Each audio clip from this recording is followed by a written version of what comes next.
says it's working. Well, hey guys, me. Welcome from the Queen City, Radio City, Cincinnati, baby. Everything seems to be working, so I'm happy. I think you guys can hear me. I think I can hear you. You can see me. So what the hell, man? What are we going to talk about now? Like, this has been the first 5 minutes of every show. I'm not sure I have enough material anymore.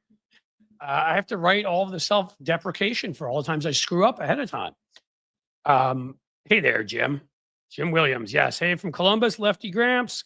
Good to see you all. Thank you for being here. We're going to talk about a couple things today. You may have seen that obvious non-story where, well, over that place called the CIA, they listed the names of all sorts of agents in an email exposing them. And of course, Hillary Clinton was responsible. No, she wasn't. That's right. But we didn't elect her because she had a couple emails that she didn't handle carefully that in the end amounted to nothing. And our whole corporate media filled with as much poo as one could fill into any entity. Plus, James Comey, or as we like to call him, James Comey, decided that was worthy of electing Donald Trump. And beginning 9 years ago, this entire circus. That's right, almost a decade of this circus, because the New York Times thought, and Jim Comey thought, a few emails on Hillary's computer were worth putting in a traitor, an assaulter, a criminal, a lifetime con man, a human being with literally no decent qualities. And somehow he's actually found a younger clone who actually grew up in Jim Crow, as close as it, maybe worse, in apartheid South Africa, that is just as bad. And you can trace it all back to that original sin. It is unbelievable to me. Yeah, Jim, you said James Comey can kick rocks. He can kick a lot worse than that. I love when he tries to apologize now, because eventually, of course, Trump fired him, the way Trump turns on everybody. The way Trump turned on Joe Scarborough got Joe Scarborough really mad. And then Scarborough pretended it was about, actual politics and got mad back at him. The way he turned on Lindsey Graham, the way he turned on his original endorsers, Jeff Sessions and Mo Brooks. And funny, all of his original endorsings were in Alabama, which, no offense to my Alabama friends, but I do think has the lowest rate education system in the country. I mean, there's nothing James Comey could do for this lifetime and 40 more. And the fact that he's felt a need to stay out in the public when he should disappear in a hole somewhere and honestly spend all this time hoping there's a God and praying to that God, that he doesn't end up in a fiery eternity for what he's done to us. But then the New York Times thinking that was worthy of 47 articles just above the fold on the front page. They've never, ever, maybe when Trump was convicted of the felony, it came close to as many articles on the front page on one issue. But, Hillary was going to win anyhow, and, we can't make it too easy for them. We don't really like the Clintons, and they're strivers. They didn't grow up with money like all of us elite New York Times people. So, let's make fun of them. That's worked out great for this country. Thanks, guys, for the fascism. Thanks for all the people whose lives have been absolutely destroyed from any number of things that have occurred, including plane crashes 2 weeks ago, week ago. Thanks for all that. For every life this man has touched, and take that however you would like to, but has destroyed. And for all the harm he's caused around the world. I mean, you guys were like the butterfly in the butterfly effect. New York Times and Jim Comey, you were the butterflies. And now you should go get eaten by a dinosaur somewhere. I didn't mean for that to even be a rant, but it's amazing to me. We are still sitting here at this moment a decade later because those schmucks thought that that was worthy. And really, it's because in the end, Jim Comey was covering his butt because he was scared Republicans might get mad at him because they're all scared. They didn't even, Trump was just the latest bully. Newt Gingrich, Tom DeLay, there's been a long line of Republican bullies who the rest of them have cowed down. They've cowed down to Mitch McConnell so many times. And now they have to cow down just to dodge him when he's falling. Okay, I won't do that. But I'm tempted. But yeah, they've basically cowed down in so many ways, ignored their oaths, destroyed their constitutional duties. They know it. They know it. In private, they all admit it. But they act like, oh, it's just a Trump thing. Trump's just by far the worst, the one who will commit the most crimes, that will most egregiously go after them in terms of taking revenge, destroy their lives, the way he pulls their security, even if they have death threats, that kind of thing. But he's not the only one. They have the Republicans in Congress have bowed to one bully after another. Again, from Gingrich to DeLay to, I mean, they couldn't with Hastert. He was busy wrestling somewhere, rolling around with some, people, some teaching boys how to wrestle. That's what he was doing. Honorable party that it is. And so again, here we are. I mean, and it isn't just a decade of American life they've destroyed. How many Supreme Court justices? 3. One of whom the FBI didn't even bother to investigate because they told them not to, and was a blackout drunk who did God knows what to various women. And Brett Kavanaugh, Coney Barrett, who's from a religious cult and was rated not qualified to be there. Those are the 2 more moderate ones, by the way. The craziest one is Gorsuch, who was just a political operative from the beginning. His mom ran the EPA for Reagan. We've got, I mean, you can't even calculate the butterfly effect of all of it. You couldn't start to. And it's all because they thought, like they do now, like they did when they reported on metal tubes and iron rods and things, meaning that Saddam Hussein had to have weapons of mass destruction. Oh my God, we have to go. And so we went and started a war and destroyed, I don't know how many people, tens, more like hundreds of thousands, maybe millions, destabilized the whole Middle East, had a whole lot of soldiers come back here broken, both mentally and physically. For what? Because the New York Times thought Judith Miller was getting her source material from anybody any of the neocons that wanted to feed it to her. I mean, they've done this again and again. The butterfly effects of their screw ups. When people try to argue, they say, "Well, no, there's some good New York Times sections." Does that make up for the way? I mean, you can't make up with a good article on a restaurant in New York, or the weather, or how the Knicks played last night when you've destroyed our country, when millions are dead because of you. Did any of them ever think about that? Again, that's what that email story did. And that's what they did. That's what Jim Comey did. So they have the good sense to go the hell away where everyone would like him to be. And look what we get. CIA list names of all new hires in unclassified email reports. I remember when Donald Trump was always talking about Hillary's emails. Senator Adam Schiff said, yeah. Can you imagine that? You're a new hire at the CIA. So I went to a graduate school that was in international affairs. I know some folks who went in. They weren't allowed to tell me. They guessed in some cases. In other cases, they fooled me. Everybody was going to the State Department. It was the story. And I actually had thoughts of going and interviewing with them too, just to lay it on the table. I decided not to. Because security policy and international affairs has always been important to me. And you've gone to that interview. You've decided you're gonna risk your life. You're gonna go serve abroad, likely, in a role where you work at an embassy abroad under the cover of being, a diplomat, foreign service, and you are working for the CIA. And now Donald Trump has just gone and exposed all of your names, so everybody around the world knows who you are. His people at the CIA that he picked. I'm sure it's Biden's fault somehow, and DEI and like bathrooms and I don't know what else. Definitely DEI. Definitely.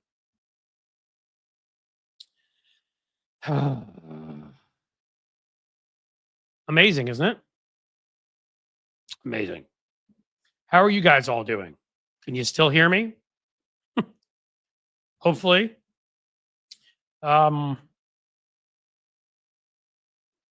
Yeah, what we got left here is Colin Powell's finest moment. I mean, the shame is that Colin Powell achieved so much, accomplished so much for somebody born who was black at the time he was so much, the odds so stacked against him, and had such an honorable career until then, and just destroyed it with that. I'm glad eventually he endorsed Obama, I guess twice. I'm glad that, maybe was he still around? He endorsed Hillary, I think, over Trump. I mean, I'm glad that he did some good things, but he had to know that's a stain that will never wash away. You can't. All right? There is no laundry detergent strong enough to wash that stain off of you. You went into the UN and you lied about weapons of mass destruction. And he knew. I'm not going to say, I know that they were, they're sharing fake intel, the neocon guys, and bad intel, but even if Colin Powell wasn't 100% sure, Even if he thought there was a chance, good chance there are weapons of mass destruction there because of what he was getting. Okay. There are weapons of mass destruction in North Korea. There are weapons of mass destruction in Iran. There are weapons of mass destruction in a whole lot of countries around the world. Russia, China. Do we bomb everybody with weapons of mass destruction? I still need to know why that was good enough to go start a war and destabilize the Middle East. To go and ignore all of history, that when you go with a foreign culture and you go and you invade a country and depose its leader and leave a power vacuum, you think they're just going to all be like, hey, we want to be American. We like your movies. Can we convert to Christianity? You know, maybe they'll be pissed that a lot of their relatives and friends died when you went in and did that, and people that never ever would have fought back against you. Which is, by the way, whatever side, and I have nuance on what's going on in the Middle East, because I will never allow people to sit and look me in the face and make apologies or do anything for what happened that October day in Israel, for a barbaric Middle Ages kind of attack. And I can't even talk about the things they did to women and people on YouTube. Now, how we responded, and Bibi Netanyahu, the fact that he should be occupying a cell just like Donald Trump, different. Horrible person in charge at the wrong time, kind of like us right now. And how it was handled afterwards. Some of it needed to be done. He, of course, overdid a lot of it. But it doesn't change the fact, because he doesn't care. I mean, Palestinian lives are the least important thing. But now we're looking at, because all the people are like, oh, Genocide Joe and Free Palestine and all that. 51%, Biden had gotten 69% of the Muslim vote. Well, Jill Stein got 51% and Trump got 21, and I think Kamala got 20. It's probably cost us Michigan.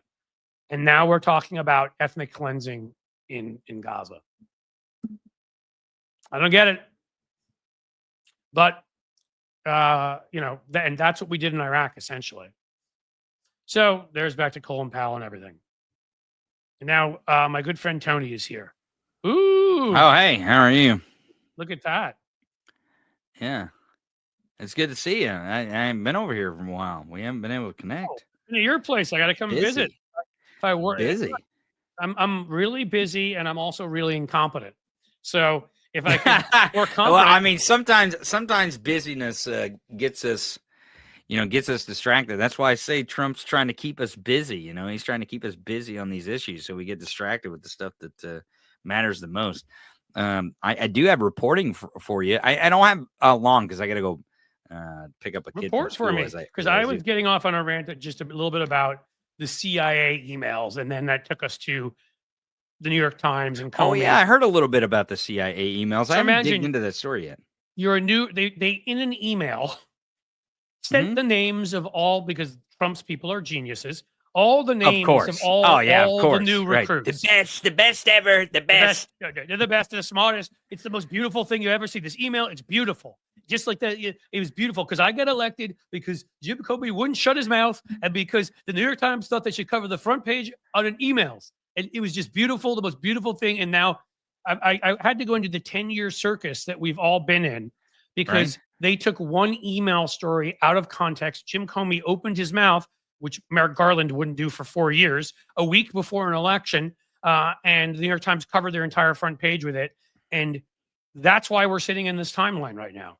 If you want to look at the butterflies of the butterfly effect, if you want to look at what led us off, it was that. This is why we're sitting here. This is why so many innocent people have lost lives, have lost things valuable to them. And that's how I started going to the New York Times great history with Judith Miller and aluminum tubes, they must have weapons of mass destruction. Let's blow them up. Right. Because nobody's ever used an aluminum tube. That was a good one back then. That's a way back machine, right? Oh yeah. I'm not letting the New York Times. Hey, the New York Times said Mr. Hitler seems to have learned his lesson and it's promised to go live a quiet life in Bavaria. That's a direct line from, I think, 1923. I want to say it was a newspaper in the New York Times. I mean, they've been getting it should be the New York Times. Getting it wrong for 120 years now. Causing racial strife and genocide for 100. I don't know. Point being, like, I had to go. I went back to, and then one of our great guys here, I'm sure, is over at your place too, Lefty Gramps, who's an Ohioan. We love him. Brought up Colin Powell, and I was discussing the stain that, Colin Powell otherwise had this amazing, Usually illustrious colons leave career. stains, by the way. Usually colons leave stains, So by the way. well I'm just- done. How did I miss that? Yeah. But I mean, this illustrious, amazing career as the first black general of that rank, and national security. Was he national security advisor? Yeah, first, and then Secretary of State, I believe. And Yeah. all of it. There's a great George Carlin bit where he says, he's talking about happens to be black. He just happens to be black, and he's like, Colin Powell is black. He just happens, or he's white. He's white, but he just happens to be black. Because that's kind of the Right. Colin, like he's like the whitest black guy that there Well, is. of course, and that's the thing that kind of thing that like if George Carlin back then could say, if he got up and like did that same thing today, the screams. Oh and yeah, protests. they get loser. Oh my God, It's a great bit. It's a great bit because he's making a very valid point, and it's kind of a point that some of the points that we should be making today. That it's like we're not so divided, and that's the reporting that I actually have. So I went to the state capitol here in Missouri yesterday for this 50-50 protest. My correspondent, Tony Michaels from Jefferson City, Breaking news is reporting. Report, Tony. So what I noticed about the protest is that one, it was cold and it was kind of misty and wet. So I was like, wow. And I showed up about an hour and 45 minutes after it was officially started. And there was still a lot of people. Is that what it's like in the bedroom with you joke? But yeah, well, it is cold and wet. And remind me of Robin Williams during Good Morning Vietnam. It's hot and wet here. Great if you're with a woman. Terrible if you're in a war or whatever. Okay, I'm sorry. Go. I'll shut up. No, it's okay. But there were still people showing up at the protest, even though I showed up about an hour and a half or so late to when it started. And then I was there for about an hour over, and I left because I was like, it's too damn cold and wet, and I got the footage that I wanted. I really got the feel. So I will say the good thing about the protest is it was pretty palpable that you could sense that people kind of had this urge to just shout, right? It was in the air. Now, the thing I'll knock on it is that we still haven't gotten ourselves in a situation where we all have one message and one voice. That is one thing that is holding us back from making a shift change here to let the people in power know that they're not in power as much as they think they are, right? That all this is kind of nonsense and lies and BS. Right. That there's a lot of levers of power, and we don't talk often enough about them. And one of the biggest ones, again, is what people were doing. And they may not have been the most organized there, but is your voice, is the power to organize, is the power. Correct. Again, I keep using the phrase and I will keep using it forever, which is to create spectacle. Because again, I'll just say in a very quick thing. So when Trump, which time was it? I guess it was around 2018, 2019. I was working for this Democratic group. We're trying to oust a congressman here. They were running groups all around the country. We wanted to get attention. So, of course, Trump created this ridiculous Space Force, as we all remember, which was just like NASA. I said NASA, but he just basically was like, I'm going to rename it like he does with everything, right? So Mike Pence was coming to Cincinnati for a fundraiser. So I dressed up as a Martian, and so did somebody else in my group, and somebody else dressed up in a red suit with Space Force on it. And we were on the cover of the Cincinnati Enquirer. And again, did I want to be dressed up like a Martian in the heat? It was like the summer, I believe, the heat of that day.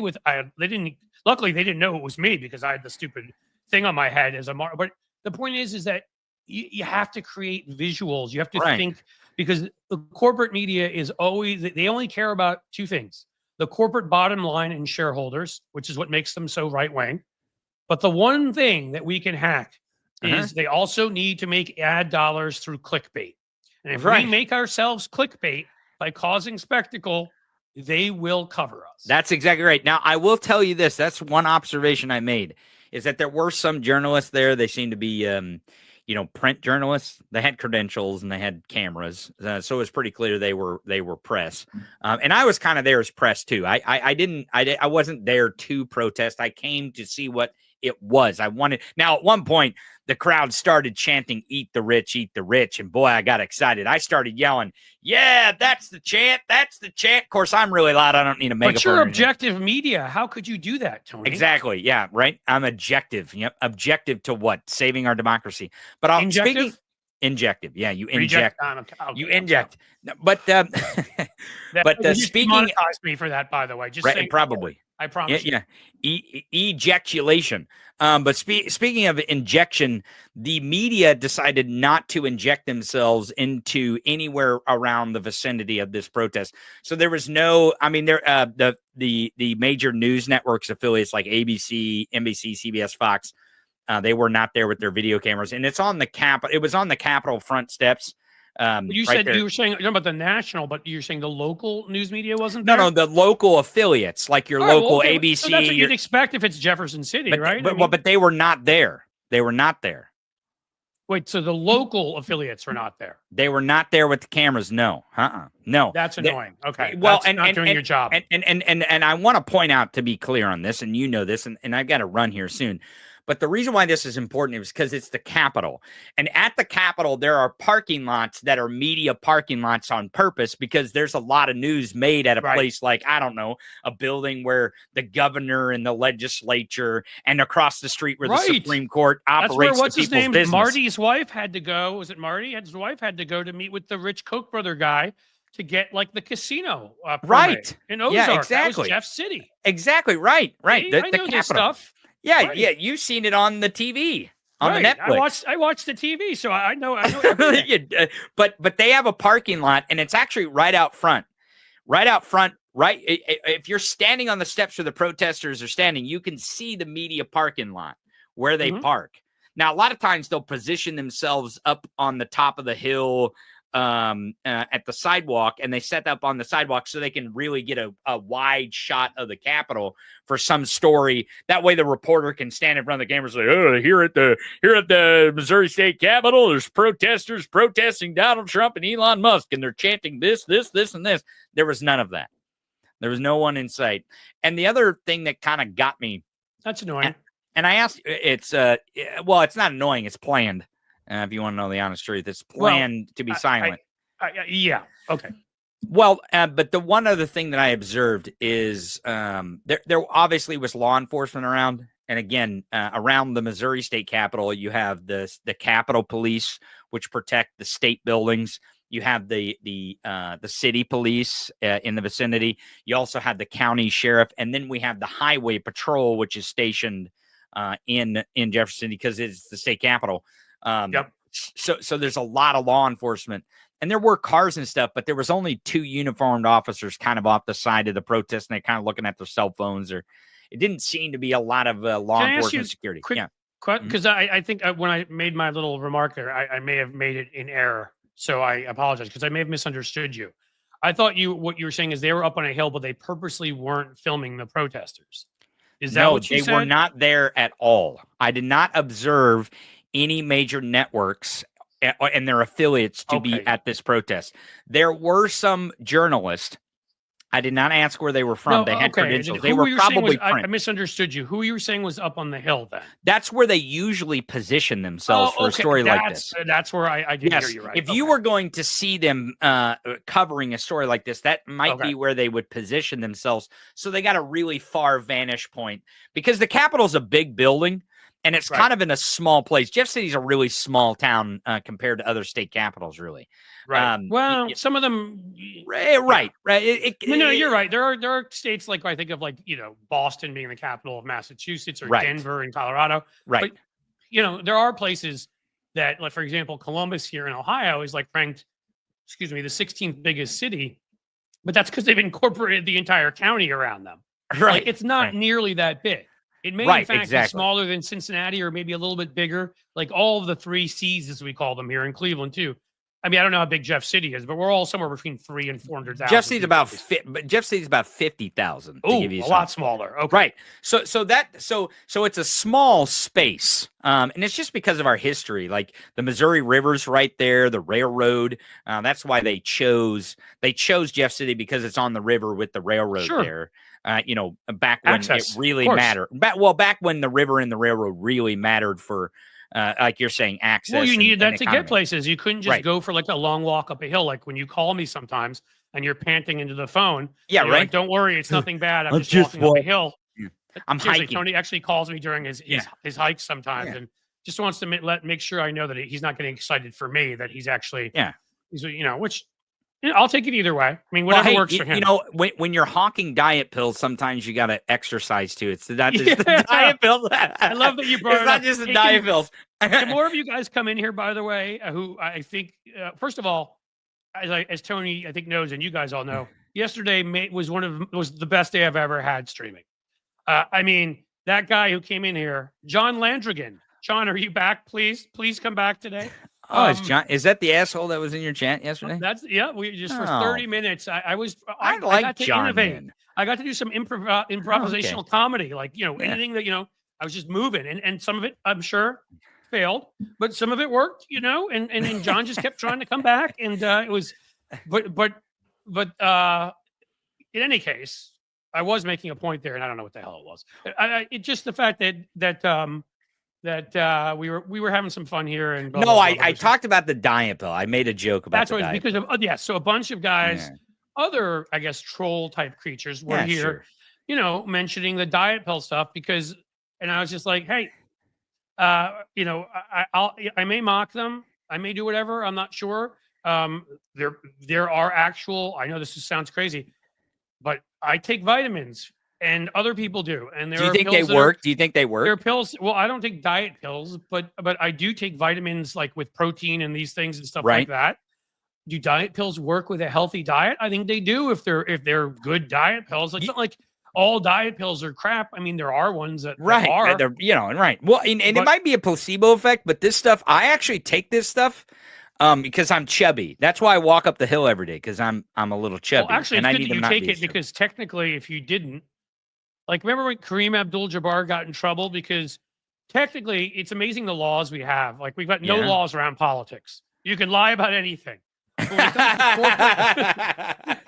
But seriously, like, absolutely anything. There's nothing you can't lie about. From the west side of Cincinnati, where one guy knew it was a lie, said, and the candidate at the time, he was in the state. I'm sorry, he was in Congress for 2 years. Steve Driehaus sued over it and ended up making its way to the Supreme Court. And the Supreme Court decided you can lie in politics, even if you know what you're saying, which is a lie. One of the reasons we're in the situation we're in.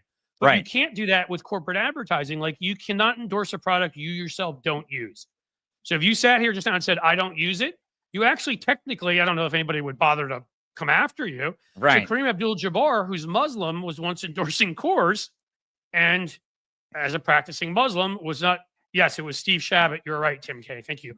And somebody was endorsing that, and we got rid of that ridiculous, like, Rudy Giuliani twist around hair, like 1970s leisure suit loser, and got Greg Landsman. So thumbs up on that. Good friend of mine.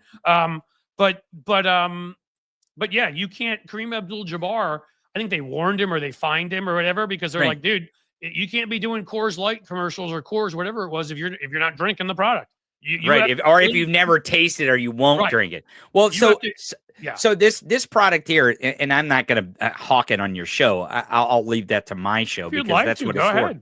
Well, what I'll say is that, and I'm going to talk about this next. After it's over, just pass it. but what I will say is it's not a diet pill. Like, it makes you skinny, right? It's supposed to suppress your appetite, right? And I'll tell you that they recommend that you take 3 in the morning, but over the last 12, right? No, well, I mean, I could, I guess, but over the last Ozempic. No, I'm just kidding. Go ahead. No, it's kind of, it works like Ozempic, but it's not the heroin injection type, diet stuff. But here's the thing. When you think of injecting something, you think of heroin, don't you? But here's right. And I'd make a joke about a certain person who's going to try to be Health and Human Services, but apparently we can't even say that person's name anymore, because I've heard of people getting banned for that. That's how ridiculous this is. Yeah, well, it is all get demonetized for that. So okay, well, but this product here, what I found is that I take it right when I eat. I take one of them. They say 3 days. So I usually eat 3 times a day, as most people might do. But I just take one of them during that. And I actually, it might be a placebo effect, but I feel like I'm not as hungry by the time I get to the end of my meal. Well, Like, then it's good and it's potentially work. Again, here's right. the thing. I remember when I had a podcast back in the day, there may be some people here who listen to my audio podcast, Unprecedented, which turned out to be a complete waste because the whole point of it was Trump had once said unprecedented instead of unprecedented. So it was a play on words of we wanted to unprecedented him and we were making fun of him for being an idiot. And I did it with John Aravosis, and we did that podcast went for about 3 years. It was audio. Every once in a while we do video. We get like Malcolm Nance or Mary Trump or somebody where want to do video. But we did audio. And then he was unprecedented in 2020. We're like, all right, I guess we both want to do different things. So like, so sometime within 6 months or whatever after that, we stopped. Like we accomplished what we wanted to do in 2021, and what have you. But the point is there were at least a few products like that because we had some advertising, which I'm working on for this show now. And I'm sorry, like I would check on all of them because no, I'm not going to tell people that they'll be like, hey guys, this stuff is great. Like, oh my God. Like, you know, this is it. You know what I was completely terrified of? Lighter fluid. You should just go to town on it. No, I'm not going to do that. But if something, there are good diet pill products that you take. To me, if they're saying to you, this is instead of food, then I'm worried. Right. Well, you know what's funny with food, like, I mean, well, you know that what's funny about it is like when they first approached me, I was like, okay, send me the product, I'll try it, because what I was scared of was like if you took it and it made you have like explosive diarrhea or something. I was like, oh my God, that'd be the worst thing ever. It's like I'm hawking a product, and in the chat, everyone's like, dude, this gave me. Do you understand that would be the almost? You should try to do that. Oh, right. Do you understand the economy of attention we're now existing? You say Hawk podcaster. You say Hawk Chua, and you end up getting your own podcast. You end up getting endorsements. Right. You get a Bitcoin meme coin, and you fucking run off with $1 million. This is great. So what you're saying is I should hawk diarrhea pills, is what you're saying? You should say to them, do you guys have a diarrheal? Is that a word? I'm going to make it up. Yeah, sure. Is it an adjective? Do you have a diarrheal version of this pill? I'm looking to give my audience the squirts. Like, I want my live stream to go to 2 million people. And I know that if I'm exploding on the walls during it, I mean, dude, you will be I'm going to get famous. some media attention. I'm going to get some media attention for this. You know, I mean, look, I know, I can't remember his name, but I still know the fact, the guy who was in Singapore, and the nanny ran him when his kid crawled in the room and he was doing that financial thing. I mean, he's got like 150,000 followers or something. He used to, something on Twitter. And all it said was, yup, I'm that guy. Because he was sitting doing like a Zoom, in the early days of Zoom, and he had a nanny with his kid in the other room. He was in Singapore. Mm-hmm. He went to the college my wife went to. So like it was a big thing for that college. It's hilarious. Miami of Ohio, down the road in Oxford, Miami. Great school, by the way. And so, and in the background, his child is crawling into the room and coming, and then like you see a nanny like with a horrified look at her. Oh shit! Running in and grab the kid. And it went viral. So I'm just saying, like, the only viral moment at this point that wrecks your career doing this kind of work is if you die. I mean, you don't want that. Well, I mean, what's the tubing guy? If the bungee cord breaking or something, no good. You don't want that. Right. But if it's diarrheal, dude, do it. Right. I mean, by the way, I'm going to find out that diarrheal is a word that they demonetized. Right. Yeah. That's right. That's what you're going to find out. Like, you can't say that one. But people are pointing out in the chat, and I didn't think about this, and we're not really in tune to this while we're joking about this, is that the squirts actually is a good way to lose weight. You just want to stay hydrated. It's a great way to lose weight. That's why Ozempic does that. I mean, right. It's not good for you. You don't want that to be the way you lose weight. The reason why when you get really sick, have the flu or a stomach bug, like, I'll just say, without going any further details, the one time I got food poisoning, thank you, Salad Bar at Columbia, where I went to grad school. That's supposed to be all high and mighty. Dude, Those Ivy League salad bars, you got to watch them salad bars. oh, There. I mean, seriously, the food poison, which by the way, again, like at least that's the worst thing I can think of from my grad school. My undergrad created the two worst human beings in the world. So Right. Here I am from Missouri. We're eating like squirrel and rabbit, and we're fine. You're eating off the salad bar at Columbia getting food poisoning. I shouldn't have, because again, I don't want to go into details, but let's just say if there's an orifice, it's an exit, and I probably lost like 10 pounds. He was shitting out his ears. Like, what's that coming out of your eyeballs? Right. You don't want to know. Lord, you don't want to. But in any case, look, I know you off of this crazy crazy live stream we're doing right now. I know what kind of a person you are, and so I know that you would do what I did, which is the basic stuff. I'm not gonna say every product I endorse must be the most amazing of it. Well, look, I'm drinking Pepsi. Is that better than Coke? I don't know. You decide. I don't care. Right. And I'm not endorsing it, by the way, because I'd be making a lot more money if I were. But I'm just saying, like, that as long as if I determine something is safe for people and that I think it will work, I'll endorse it. And we got we got some stuff that was that kind of stuff. I mean, hell, we were doing it at some point. It was like some zit cream. I'm like, fine. I'm like, at the time, I'm like 47 or something. I'm like, I'll put it on my face and see, I don't think I have any zits, but I'm putting it on anyhow, just so I get a zit every now and then. I'm almost 40 and I get a zit every now and then. That's what I'm saying. Every once in a while, it can happen to the best of us. But then we get like a great product. But I don't get them on my face. I don't get them on my face. I get them on like my ass cheek or something, in the worst possible spot. That's exactly what ooh, that fucking hurts. You know what I mean? You know what I'm still pissed about? Yeah. Here's what I'm still pissed about. And I'm looking at you guys. You better pay me money and have me endorse your product again, because I endorsed Omaha steaks, which I eat. Oh, really? Oh, yeah, okay. I've eaten a number of times, so it's not like Omaha steaks are pretty good. They're pretty good. They're good. They are good. And they're a great gift to give. Like that's almost every time I've eaten Omaha steak is someone bought it as a gift and they send it to the house. You send it to them and they're pretty good, right? So, but part of the deal was they're supposed to send us our Omaha steaks for free, and frickin' John Aravosis, of course, got his, and mine never arrived. I kept calling him like, send me my Omaha steak. So you guys owe me a steak. I've actually even just said again that your steak is good on here, and I still haven't gotten my steak, and I'm upset. So, keep that in mind. Yeah. Well, I'm gonna have to run. I'm glad we got all the politics worked out on diarrhea pills.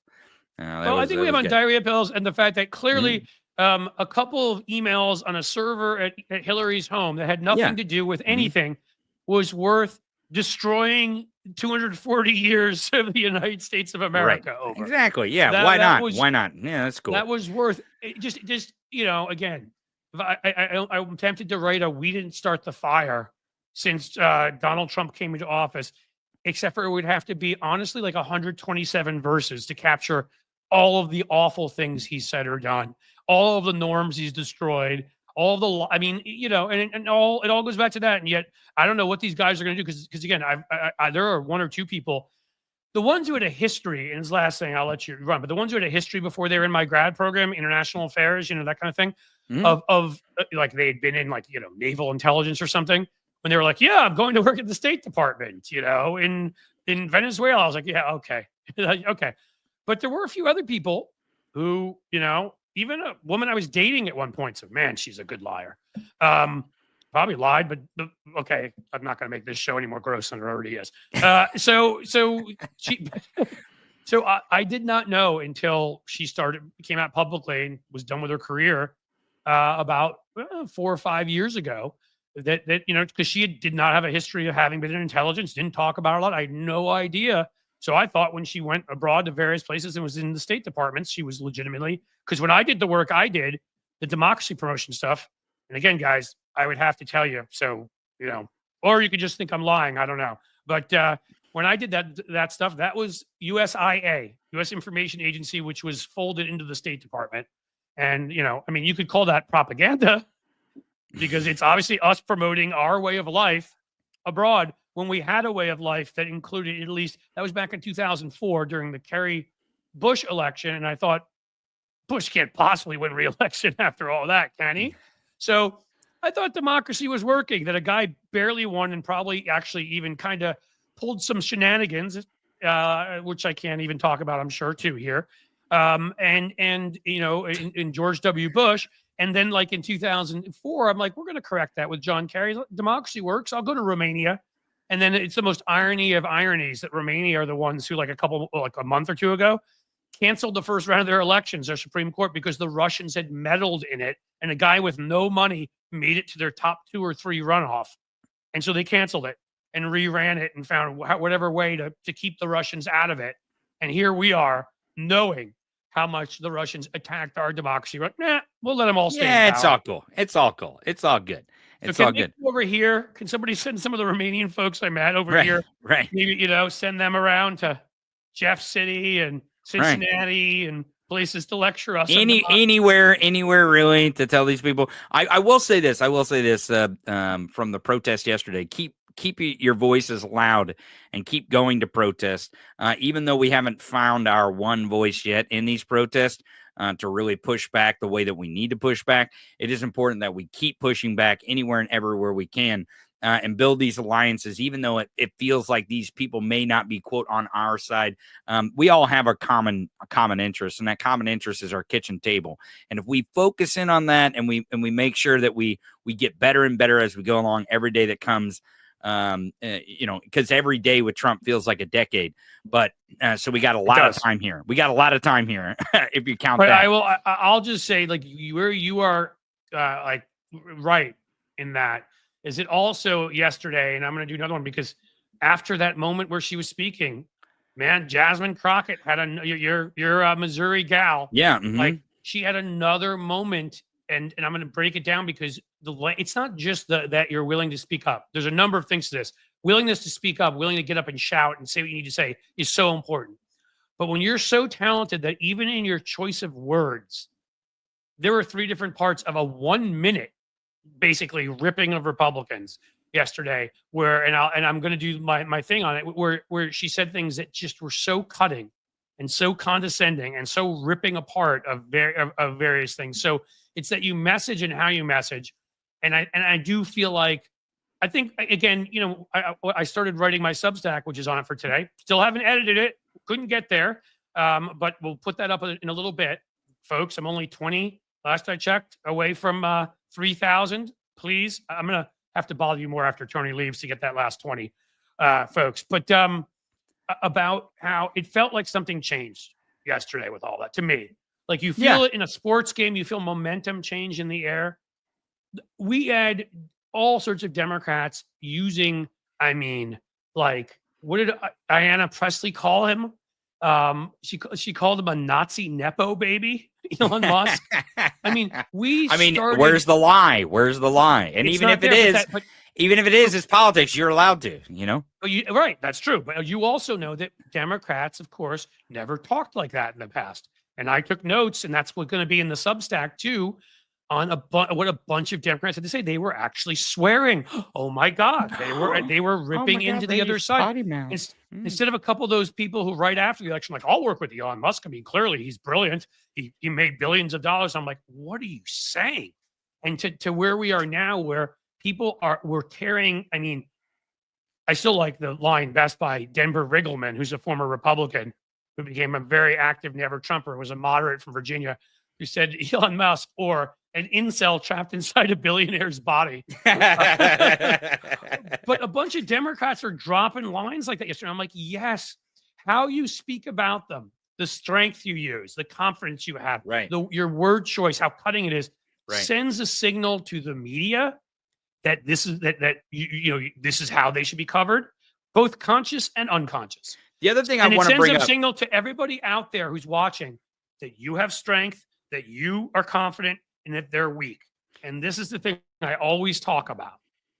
Well, the one thing I want to mention before I go to about the protests and speaking out to that specific point, and then I have to go, is that the good news It's in about the bathroom because of the diet pills is what it is. yeah, right. Yeah, I gotta go. Jesus Christ.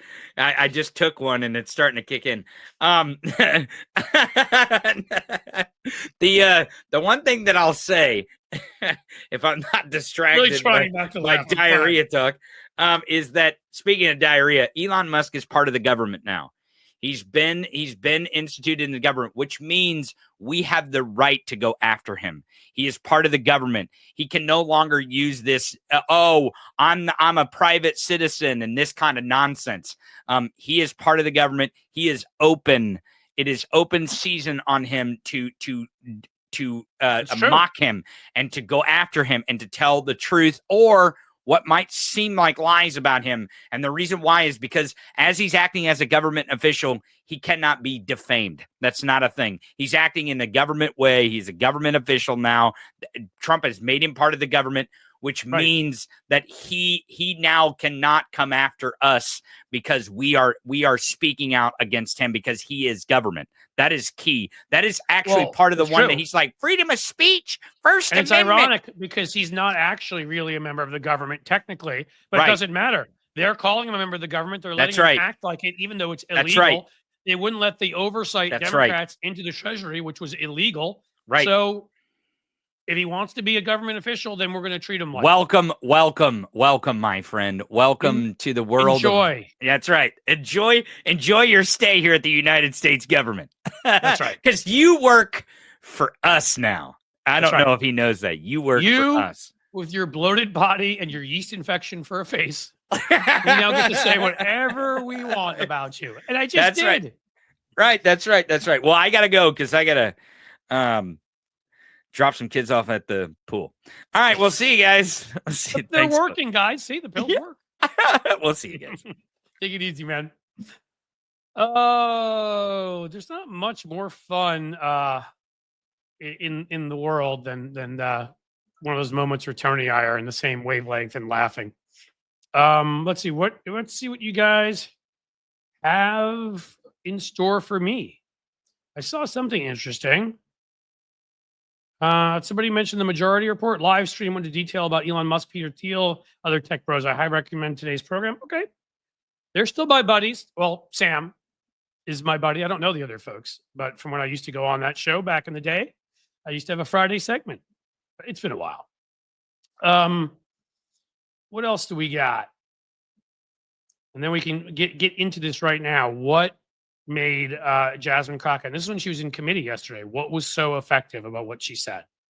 And then I will try to find somebody who wants to harass me. I mean, one of you guys, I guess, could pretend to be a. Nah, that's no fun. Because if you're not really trying to troll me, it's just not as much fun to rip you apart.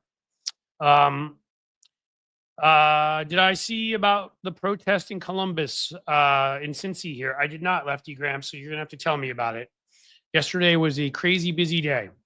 I think next week, for the first time, I will be able to sort of start with having some time.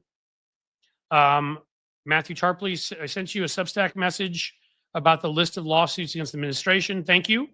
I will go check that Substack message. And you just reminded me, Substack, everybody. I'm going to check right now, see where we are. You guys got me like 30 new people yesterday because you're all so awesome. And we broke our goal of 2,900. And then guess what? The algorithm liked it. See, it does. And it kept going.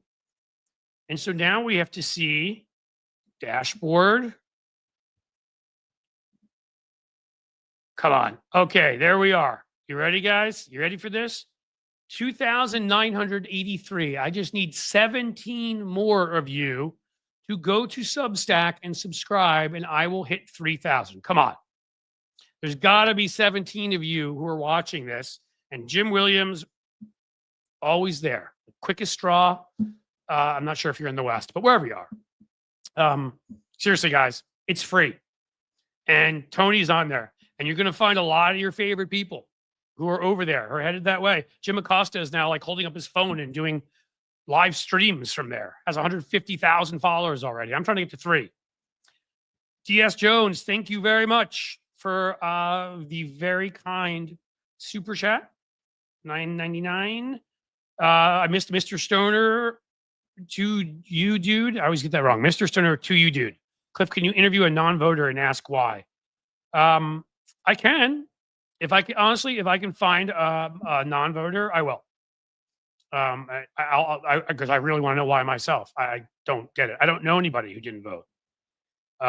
So, or they lie if they didn't vote and they're not telling me the truth. But I would. Starlene says she couldn't be mean to Cliffy.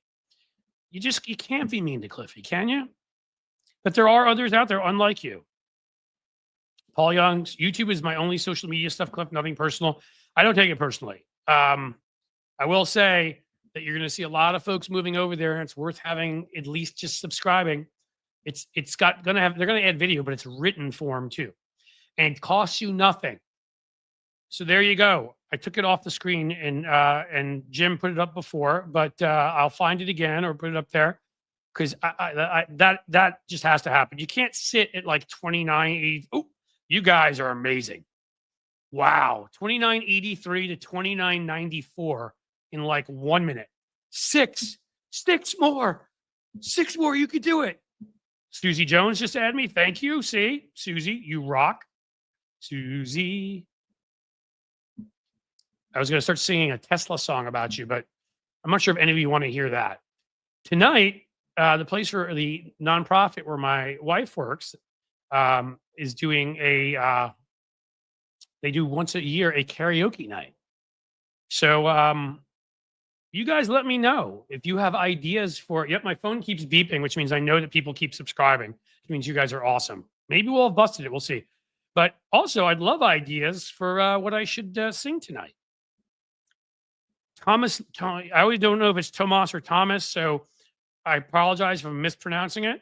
I had a friend who spelled his name like you. It was actually a roommate in college who pronounced it Tomas. So maybe that. He's Estonian or Thomas. But in any case, I have one of these again. Go Schechter. Thank you. Look at that. 4 months. Thank you so much. I really appreciate that. Oops, I'm sorry. Oh, I just subbed on Substack. I already thought I was subbed. Well, that's fine. That means like you're subbed, dude. We're good. Let's see. Did we do it? We got one more. Come on, you can do it. One more person. Just one more. Can I sub to myself? I don't know. We got to be there. I'm going to take about 15 seconds and then I'm going to look and I bet we'll be there. Did Vicky ask when we're live here, Jim? Yes, Tuesday to Thursday, 2 p.m. We are live. We have fun. We make fun of bad people if they come in here. Please, bad people, come in here. We have guests sometimes. We've talked to John Fugelsang and Brian Karam and Hal Sparks and we just talked to the great Blue Gal Drift Glass and Bob Seska. And I mean, the list is just, no, good folks. Malcolm Nance, that was a great one. William Griffin, thank you. I gifted a one Cliff's Edge membership. I'm telling you guys, it's a little bit like crack. You get in there, you try it out, you love it, you stay. I'm going to go check. And I have a feeling you guys will have succeeded. 3,006. You guys. No, seriously, thank you. That was awesome. That really did not even take a ton of work. You just all went and did it. So don't not subscribe now if you're in the process of. And if you think of it, and we'll show it later, you can still do it. But now that we broke 3,000, that's pretty cool. Let's see. We're at almost 3 o'clock. We can either have fun now. Why don't we try talking about, we're going to get a little more serious again, and then we can have some fun. You guys can give me some ideas. Should I... what about the whole karaoke thing. But first, I want to talk about why Jasmine Crockett was so effective. So Jasmine Crockett was in committee. She already gave that barn burner of a speech outside the Treasury Department. They would not let her and other Democrats on the oversight committee in. That's illegal. Elon Musk was in there. He is not an elected official, nor is he on any committee that's been created by the Senate. That's illegal. As I said to you before, I can say I'm on the committee of my microphone that doesn't always work. Done.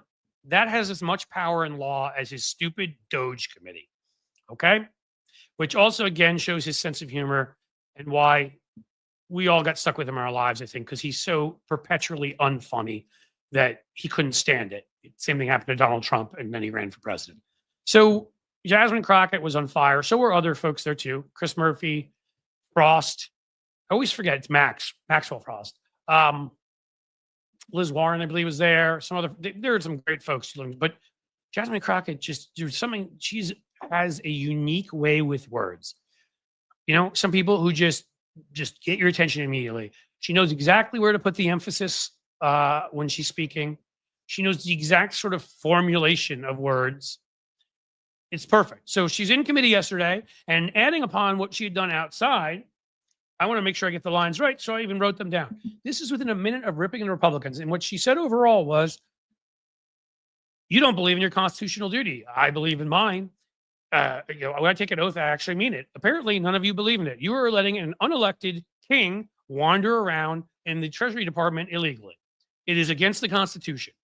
You guys are big talkers and, oh, we need oversight and, oh, how important it is and, you know, how we must make sure that everyone is behaving properly. I'm sure, especially if it's Hunter Biden and they could show his junk again. So then Marjorie Taylor Greene suddenly sneaks out of the room. Any case, let's get back to Jasmine. She was crushing it as usual and doing it in that mocking, condescending tone that every single Republican deserves. So let's read the first line. Feels like you all have decided. Nope, that's not the first line. Let's go over here. Yeah, here it is. We all have a constitutional duty. We took an oath, but it seems to me like you all want to castrate your oath. Okay. Right away, if you guys don't get how the word castration to men is immediately attacking their manhood, well, you do get it, I think. She looked directly in a direction, and the camera didn't show, and I promise you, it was one of those geezery white guys. You know the type, one of those old white dudes who probably has never met anybody like Jasmine Crockett in his life. You know, family goes back, you know, how many trashy generations in this country, and thinks that this world belongs to him. And so anything that anybody gets, any time he sees anybody succeeding that is not a white guy, Christian straight guy like him, although in at least a third of their cases, they're probably not really straight. They just can't admit the truths themselves. And they don't follow any of the Christian precepts socially on purpose, and they don't follow the other family value stuff ever, and they're probably cheating on their wives too. Okay, get that out of the way. But she looked at him and said, you're castrating your oath. She is right there getting at their flaccidity, their weakness, their wimpiness, that they're not even strong enough. They can't, they're not able to erect their oath, if you will. That was a word choice. She could have used any number of things. Your oath has been castrated. You've been castrated, is what she's really saying. You're weak and flaccid and kind of pathetic. Don't even have the strength of your convictions, if you have any. Can't even stand up strong, if you will. It was brilliant. And she knew it, because you could see by the look on her face. That was the first one. Again, this is all within a minute. Again, messaging, tone, confidence, word choice. These are all really important things. And frankly, got some cat hair on here. They hate it even more because this is a young black woman who has a law degree, and they know that she got it because she's smarter than them. They didn't just get into the same school that her pappy went to and her grandpappy. She got it because she actually earned it. So that's the first big one. Let's find the next one. Oh, right. So before it was, feels like you all are just going to castrate your constitutional oath.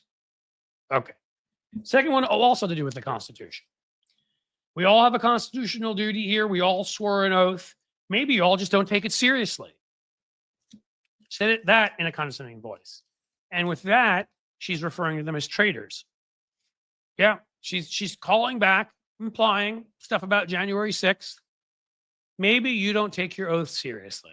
Maybe there's a reason why you'd let Elon Musk run around in the Treasury. It's the same reason you'd let a bunch of scumbags come in and wipe feces in the wall of the Capitol, punch, kick, gouge, stab, you know, get the whole thing about Capitol, what went there on there that day with the Capitol guards, and that you would vandalize, attack property, that you would try to hurt people. You felt, you said that was okay. You said it was okay when you wouldn't impeach Donald Trump. You said it was okay when, more recently, when you didn't call for a vote on the 14th Amendment to stop him from being president. You didn't speak out against him before or during the primaries. You're okay with not following your constitutional oath. So why would you care if Elon Musk, a private citizen, breaks into the Treasury? She's going right at their patriotism and calling them traitors to their faces. I promise you, they don't like it when a black woman does that. I see somebody in there talking about Stansberry. I've already shown one of her clips. She's awesome and getting better and better. And you know, in the past, I made a video about her. More to come on Stansberry. And this is what I love: is we have an increasing number of these folks. The House now is got so many of them. I'm actually learning and meeting, like coming across some new folks I didn't even know about. What was the one from California? Let me see if I can find it. You guys may all know who I'm talking about already. Representative Sidney Kai Kamlager Dove.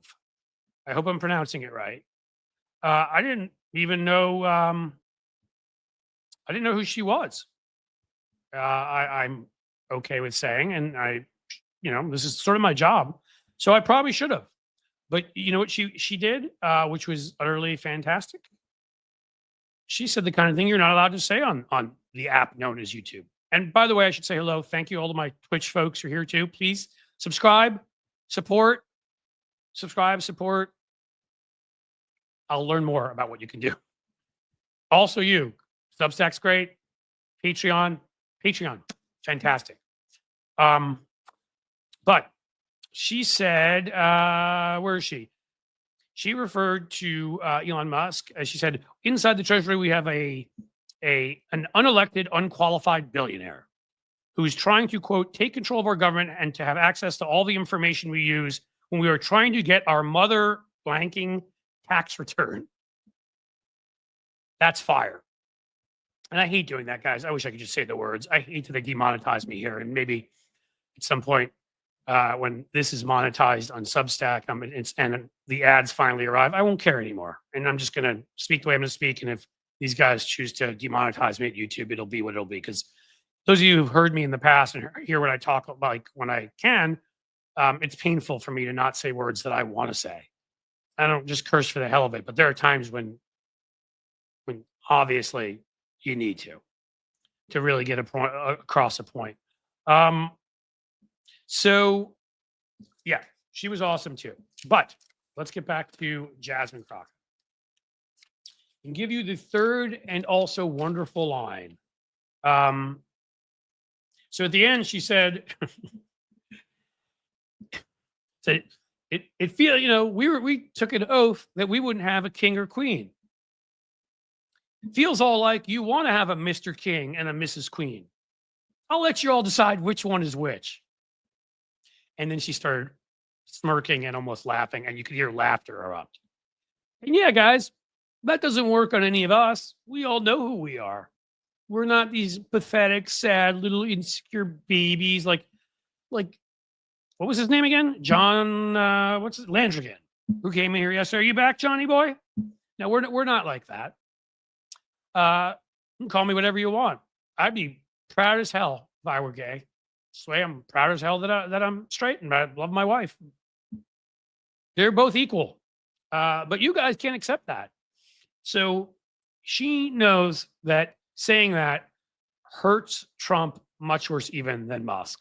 Because everybody, as I've said that you should all do, keep talking about Donald Trump as either the vice president or the lackey, or as I like to say, piss boy to President Elon Musk. Elon Musk is our president right now. He's calling the shots. He owns Donald Trump. He spent $100 $30 whatever million in swing state ads. He turned the Twitter algorithm so it gave Trump millions, tens of millions, hundreds of millions of dollars in free press. I mean, he owns Trump. Trump's a fake billionaire. He's a billionaire on paper. He's got more debt than he ever can get out of all the time. That's why he needs scams constantly. So by saying Mr. King and Mrs. Queen, and then saying, you can choose which one y'all, she said y'all, I don't say that because that makes me sound fake. I'm from New York City, but that's how she said it. You can say which one y'all think is which. And Donald Trump will not take kindly to that. On Troth Social, I wouldn't would not be surprised. Let's try that again. Surprised if Donnie loses it and goes after her, especially a smart, intelligent, attractive, charismatic, accomplished as hell young Black woman mocking him. That's got to be his nightmare scenario. Got to be. And so it was good. So there you go. One 1 minute statement. She's referred to them as castrated. These are the men around her, and mocked them for being weak and flaccid. She has said to them that maybe they don't care about their oath, and reminded them that they don't, and that they're traitors, and mocked that about them. And then ended with mocking Musk and Trump, and really more Trump by who the king and who the queen really is, and mocked both Trump's masculinity, fragility, bone spurs, let's say, and the fact that Elon Musk controls Donald Trump. All in one 1 minute speech, rant, Jeremiah, call what you will. That's pretty good. And that's why she's really good. Apartheid Ken is so hurt right now. Yes, you are correct, Mr. Lind. I mean, it is like, again, it felt like, I was saying to Tony, it felt like the floodgates opened yesterday. It really did. Like, the stuff they were saying about Musk, I've never heard. I hear, like, you hear it once in a while, right? A Democrat would say it here, there. To have a collection of them all getting together, there's power in numbers. There's strength in a big group being like, we're not scared of you, and we're not intimidated by you, and you're not stopping us. We're doing our jobs. You're not elected. We are. Your money means nothing here. It should mean absolutely nothing. Sadly, it does in our political system, but it means nothing when it comes down to who actually was elected and who wasn't. So, get the cops and arrest him. He broke the law. Yeah, that was a takedown of sorts. I don't know how well that one's going to work because I stopped in the middle for certain ways or whatever. I may have to actually edit it, which is not as much fun. But I loved it when the chair kept having to say without objection, Lefty Gramps. Yeah. So she was fantastic. And see, the thing is that I've said this so many times before, courage is contagious. It really is. And so is cowardice. And so when you have your folks speaking in these mealy-mouthed ways, and others do, messaging is important, but the strength of that messaging is important too. Is this live or just live chat? JD Christie. I am here and I am alive, I promise you. So now that I'm responding to you, you'll know that this isn't taped. Or we're in some weird, constantly looping period of time like you see in movies. We're like caught in a time loop where you keep asking that question and I keep answering you. Like, in the Terminator, how could Reese be born if she was his mom, but he had to go back in time, or he was John's dad. You know what I mean? In any case, James Comer is still Humpty Dumpty 2.0. Yes, James, you're right. JD Christie, thank you for the super sticker. And there's some other folks who are kind enough to give me not yet parting gifts. And so let's make sure everybody knows how kind you are. Nikki Oliver gifted 1 Cliff's Edge membership. Thank you, Nikki. Fantabulous. So I've said to folks before, that is good. I am a Patreon lover. They do allow me to keep in touch with you emails. If we can even get 1 or 2 more Patreon subscribers today, we got a bunch yesterday. Oh my God, it was great. We give you extra video content there. You've got access to extra stuff. You want to do a Zoom with me? We can figure that thing out. We can jump on a call for the right level. Like there's all sorts of stuff we can do. So we've gone up a little bit since the show started, which is great. And I appreciate it. But we are right now at the $5.59 per month mark. So what I want to do is see if we can get to the 600. Can we do that by the end of the show? Can I get $41 more of subscribers? That would make a difference if you multiply that out by months in everything that I can do here, time I can put in. So if you haven't subscribed to Patreon or you'd want to switch over from YouTube to Patreon, please go do it. It doesn't take away from the fact that I very much appreciate those who subscribe to YouTube also. So and thank you for that gift, Nikki. Gregory Brown. They're all a bunch of Lindsey Grahams. Yes. I know when you sent that while I was doing my kind of rant. So I wasn't able to say, but yeah, they are. I mean, if you ever seen such a spineless, pathetic group of people? And the thing is, it extends so far beyond just Congress. It's the judges that they appoint. It's state legislatures, like the pathetic group of losers here in Ohio. These knuckle-dragging dorks. These atavistic cavemen, like they had a fetus testify one time. I'm not even kidding, in our state house like 10 years ago. I mean, I didn't think that gonorrhea could walk around and take human form and get elected and gerrymander and run a state legislature until I saw Ohio's. All right. DS Jones. Ooh, this is, I think, the second time. A $9.99 super sticker. Thank you so much. And JD Christie, of course, wanted to make sure I was really here. I am. I was. I were. I will be. Thank you so much for that. Very kind of all of you. Who said that? What did we see? Just subscribe to you from Penny. All right, Penny, where'd you subscribe? We have a couple places. We love Patreon. We love Substack. So those are both huge. And then we still want everyone to subscribe to YouTube. That is free. We just need to diversify because YouTube likes to do stuff like demonetize and other stuff that's obnoxious and is ridiculous. So let me know, Penny, where you subscribe, wherever it is. I really appreciate it.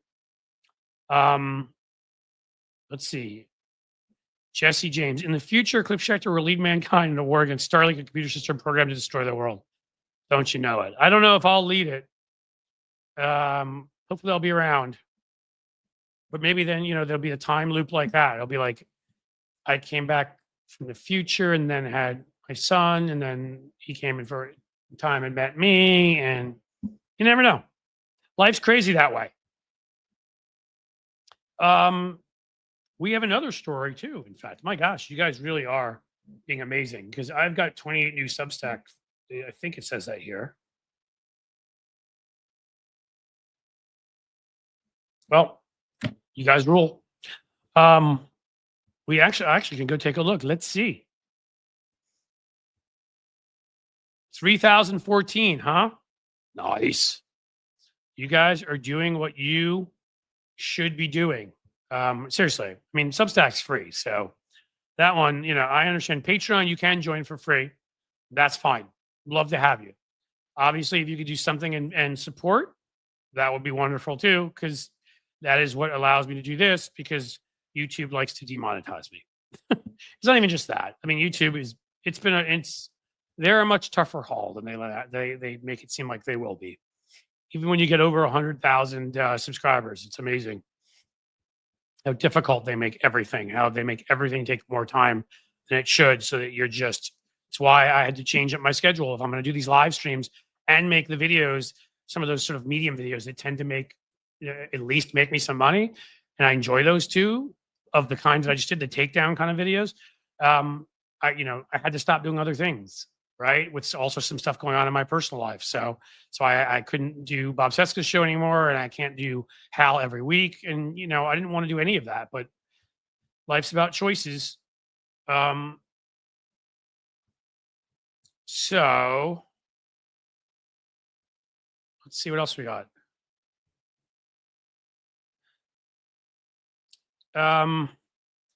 Did you see what Kennedy said? Penny is asking in bold writing. I know what you're saying there about that moron. He's actually not.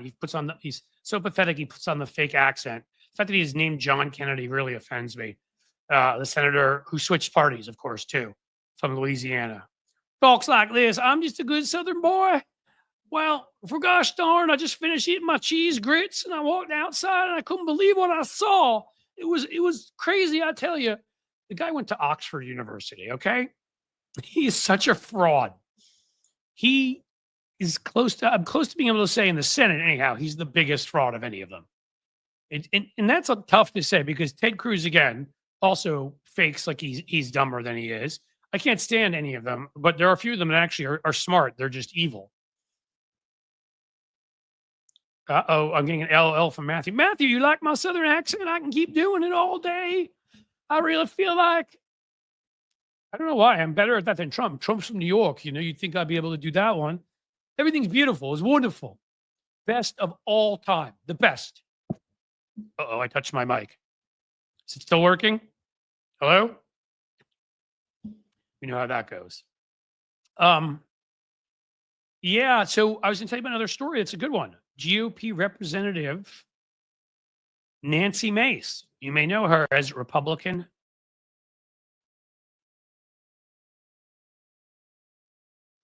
To say the wackiest things in the world lately. Being a little concerned that things are freezing up.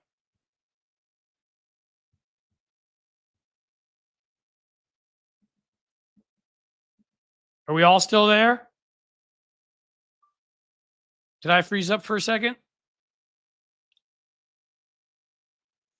Doge is hacking the stream, so I did freeze for a second. All right. Well, I'm going to shut down Windows. We don't need Patreon open anymore. You guys have been great on that one. We don't need our CIA names anymore. Oh, come on.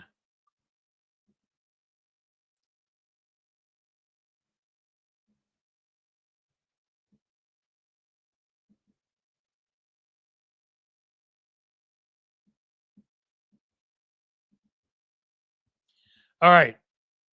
It's good now. We going okay? I was shutting down Windows to hope that somehow makes some kind of difference. Let's even get like some stuff off the desktop that does not need to be here. Because I do not want that's happened before where we've started freezing up here, and that is incredibly freaking annoying. Guys, I just think you've all been so good. You've kicked into what I will call the Cliff Schechter Computer Fund. So I think it's going to have to be time to get a new computer. Let's empty the trash. All right, I got rid of some video on there. Let's hope that works. I have some videos I had saved to look through some things. So good. It seems to be fine now. Awesome. But if you want to help with the Cliff Schechter Computer Fund, Patreon is there. So Nancy Mace has been awful lately, even by her standards. Again, I don't know if I'm allowed to even use the word she used, but she used a slur, a transphobic slur. And she just, she's so two-faced. She's so two-faced. I mean, in the end, she was one of the people on January 6th who was calling out Trump when back in the days when she used to pretend to be a moderate before she decided that she was going to become MAGA and was worried Trump, might have somebody challenge her in a primary. She literally has zero courage. She's exactly the spineless jellyfish loser. She's just a big puddle of goop. She's just sad. She's such a sad, pathetic figure. And so what happened was she started going after, she's been going after the trans community lately. And so another Republican who's in New York, and he held on, a bunch of the others lost. So maybe he's getting scared about his seat.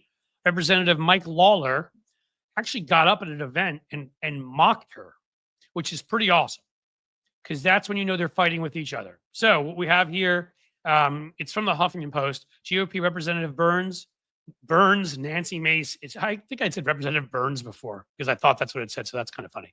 GOP Rep Burns, Nancy Mace, in personal zinger involving Marjorie Taylor Greene. Whenever you can bring Marjorie Taylor Greene into a solid insult of somebody else, you're doing well. Again, this is Alex Lawler. He stinks, sucks. I can't say that, can I, guys? He's awful, and he's a Republican, and we don't like him. But we do like when he insults Nancy Mace, and he uses Marjorie Taylor Greene to do it. So what he did was he got up on stage in New York, with all the stuff she's been saying lately. And while introducing Representative Blake Moore, Republican of Utah, at the Washington Press Club Foundation congressional dinner, that's a long Washington Press Club Foundation congressional dinner on Wednesday, Lawler took a detour. Ooh, let's see where the detour goes. Who knows? Blake could be a future Speaker of the House, Lawler said. It all depends on how Nancy Mace and the Freedom Caucus are feeling on any given day. Ooh, taking the shiv to the Freedom Caucus. And then this is the Huffington Post again. And then the dagger. Nancy Mace has gone so far off the deep end lately that she makes Marjorie Taylor Greene look like Susan Collins. Well done. Now, to them, Susan Collins is a moderate, so that's a dig. To us, of course, we know she's a conservative, and she's always concerned and all of that. But obviously, compared to Marjorie Taylor Greene, yes, that is a far jump. It would have been better. A more effective one would have been if he said that it made Marjorie Taylor Greene look like Jasmine Crockett. I mean, pick a Democrat, right? But in any case, the fact that they're at each other's throats and the fact that he's ripping Nancy Mace tells you, and he's ripping Marjorie Taylor Greene in there, kind of tells you the civil war in their party, and B, that this guy from New York, he's scared he's going to lose his seat. Because as you guys may know, we've already had an election since Trump. And it's gone all the way the elections went for years after 2016, which sadly I think gave us too much confidence about 2024. Because whatever it is, yes, we still won 2020 solidly, but when Trump was at the top of the ballot, these weirdo little, like that group of guys that went with Elon into the Treasury, this weirdo group of little pale, putrid, Putinite, incel, guys that are whiter than a pile of flour on top of sugar on top of cocaine, they all turn out from whatever trailer they're living in with the cigarette dangling from their mouth and shirtless with, with a Tyson tattoo up here. And they show up and they vote for Trump. And ends up hurting some people down ballot because some of them, not all of them, take the time to vote down ballot too. And then they disappear, never to be seen again unless Trump's at the top of the ballot. So we had a race in I told you about this either the other day or last week, but we had a race in Iowa, state Senate district. The Republican had won in November, ran at the same time as he ran for lieutenant governor, because you can do that, even though that's ridiculous. Yes, Democrats have done that too. Running for two offices at the same time so that you've got a backup office is ludicrous, but whatever. He ran and he won the lieutenant governorship. Gone. He won it by, was it 22 points? Donald Trump, during that same election, won it by 21 points. Wow. I mean, crazy Republican district. We have no shot in this open seat, right? In an off-year election. Yeah, we just won it by, I think it was 2.5 points. So depending on which one you want to compare it to, we either change that by 23.5, 24.5. I mean, that's like a quarter of the electorate. That's a pretty big deal. And that is what we have been able to accomplish because of Donald Trump already. Not to mention his good friend, the person that owns him, Elon Musk. So there you go. We're already winning in those kinds of places. All right. That was a lot of what I had intended for today. Doesn't mean we have to be quite done yet. Bad built, Pat Ludwig, bad built butch body. Yes. Bleach blonde, bad built blonde body. You guys know we have that shirt. I have folks in Substack having a chat session. That's awesome. I wasn't even aware of that. Fantastic. Is it they're replying, Jim, maybe to one of the notes I put up there? I'll have to go and join them after I'm done here. And you all can too if you join Substack. Maggot trailer. Was that gangrene? You all trying to come up with the best ones? Metastasized toe grunge. Yeah. I like to call her that for a while. What did I call her? Margie Three Toes and Margie Minotaur. Margie Minotaur is a fun one too. Well, good to know people are talking in Substack everywhere. We all need to be talking to each other. I was away for a bit, so I'm looking through your comments, see what else we got. Because I am done with all of my material I arrived with to make sure you knew about today. Crazy.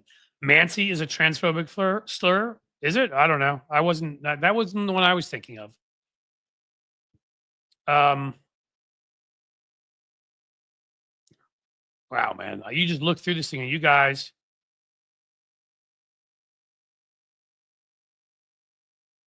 Somebody suggested putting a fridge cold pack under your computer cooling fan. General Putnam underneath. Yeah, look, it's just time. I need to get a new computer. I really think in the end, that's it. I think that's it. Again, the mic works fine. You plug it in somewhere else. It's the USB, both of them. It's just, and then there's those other issues. I just think, what I'll do, if I can get it this weekend, if I have the time and be able to do it, I'll do it. If not, I will just spend a lot of time cleaning off this computer and taking a lot of stuff off of it because clearly that needs to happen. Okay, we are past that. So clothing footer, yeah, we got all the good Marge talk is happening here. So, all right, guys, here you go. Here's the question to you. New subby here, JB. We like new folks, so we're gonna, thank you for being here. Thanks for the fun chat, everyone. Have a great evening. Well, thank you for being here. Really appreciate it. Hopefully, I'm glad to know that we gave you a fun evening, and I'm not sure where you subbed, but wherever you subbed of any of the places, if it's YouTube, we appreciate it. I think so. The other places we tend to call, well, now we sort of say subscribe to what do you call it? Substack. Become a member at Patreon. So much language. Hey. Large Marge, DS Jones, you were on a roll with those $9.99s. Thank you. I don't want to even at the end. I will do a Jerry Maguire just so I leave with something. But if anybody match or do anything else like my friend DS Jones right now, that would be greatly appreciated. Again, Cliff Schechter Computer Fund on the march. And frankly, it doesn't have to be that exact amount if you can't do that amount. But I really appreciate it. Seriously, that's outstanding. Let's, all right. See, that's the thing is I think I'm going to talk about something else and you guys just always come up with cool stuff that leads me off what I was going to say, which in this case is, I'm just sort of sitting here watching you come up with every name for Marjorie Taylor Greene that I've ever could think of, many of which I have not think of. Penny Hartleben again. How long before Trump starts trying to control what we say on the internet? Oh, he already has. If you're talking about in general, like the internet, not yet. That's a question. But part of the relationship with Elon Musk was to control what we said on the internet. You remember there are people that said certain things that were just disappeared, especially people that criticized Elon, but there were some people that disappeared who criticized Trump about certain things, maybe things that got Trump upset.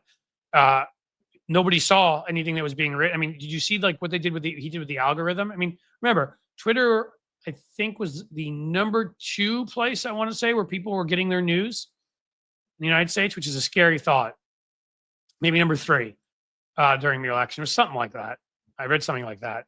And he changed the algorithm. So people were seeing, I think the ratio I saw was they were seeing Trump stuff 16 times as much as our stuff. That's controlling what you say on a pretty important site. But other places, and look, yeah, they've already tried to shut certain sites down. He threatened Jeff Bezos when the Washington Post, that's offline and online, said things about him. So Bezos got the message when he threatened him a bunch of times his first term in office, and Bezos is a pathetic lackey now and kisses his butt. Zuckerberg got the message became a lackey, started allowing people to say whatever. They got rid of fact checkers and all of that. But I bet you if you say something that's too lefty, he already said, I don't use Threads at all. I have a Threads account. You should know, don't ever think when we were first here and Jim was being awesome and sharing all of my accounts, I made clear to him which ones not to share. All I do to at Threads is take videos over, dump them there. It helps them get some views. It helps with the algorithm if YouTube sees that there's videos being put up in more places. But I don't do anything else at Threads because of course it's owned by Zuckerberg. And Zuckerberg, and I get it, we can't always do that. Like I'm very appreciative again of my Twitch crowd here. Thank you for being here. And I get that's owned by Amazon. There's nothing you can do. If there was a rival to that, you go use it. Sometimes we have no choice. But if you do have a choice, if it's a crappy product like Threads, like that doesn't even allow you to DM each other, and it's called Threads, and their threads suck. So, I mean, Threads is not even as good a product as Twitter, which is an awful product. So, if I'm going to go on one of those apps, it's going to be Blue Sky. Again, for reasons I've explained, again, I need to make a living doing this, and I want to be where I like stuff. The algorithm, yes, does Substack allow anybody on? It does. It has a notes function, which is where I think Jim said people are probably talking. And it allows me, they let people on. So there are right-wing nuts on there. But I never see their stuff, ever. It's not like Twitter where you would. I don't ever see their stuff because I subscribe to a few people. The algorithm knows who I subscribe to. It knows what I like. They don't exist as far as I'm concerned. So in the notes section, I get to have that kind of a conversation in a place that I can monetize. But if I don't care about the monetization aspect, yeah, it would be Blue Sky. Threads is awful. I mean, at least you can DM each other at Substack. You can DM each other at Blue Sky. You can't even DM each other. Threads is a joke. So why be there? Now, there's a lot of people, the only way they can keep in touch with certain friends, family, whatever, is Facebook. I get it. If you can leave Facebook, leave. Facebook for me at this point is, is kind of like Twitter. They exist, but I don't do anything there. I mean, I do put videos up and I do stream. So I shouldn't say I don't do anything. What I'm saying to you is this stream goes to Twitter. I'm not there. And because maybe we'll win over a few new folks, but I drop my videos there once or twice a day. But I don't, unless somebody says something nice, I feel like I should respond to or whatever. I don't go there, put any independent thought at Twitter at all. So I'm maybe there for 10 minutes a day, maybe less, probably less. I would say do that with all of Musk's products. I get it. There are some people that think, Instagram is irreplaceable. I don't use Instagram either, so that's not a problem for me. Honestly, Musk has no product that I use regularly, nor that I need to. I'm on Facebook. I guess I'm on Instagram, don't do anything with it. And so I guess I'm on all three of them and don't use any of them. That's where we are. But if you can use an alternative, do it. You can't always do that. That's the problem. And we have to all remember that and respect that. So make friends with Discord. So who owns Discord? That's Ceres, if I'm pronouncing it correctly, Ceres. I don't know who owns Discord. Is that somebody we like? Somebody we at least are agnostic about?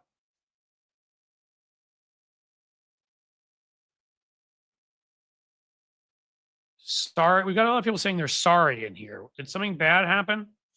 Sorry about that. Sorry. Penny, did something bad happen?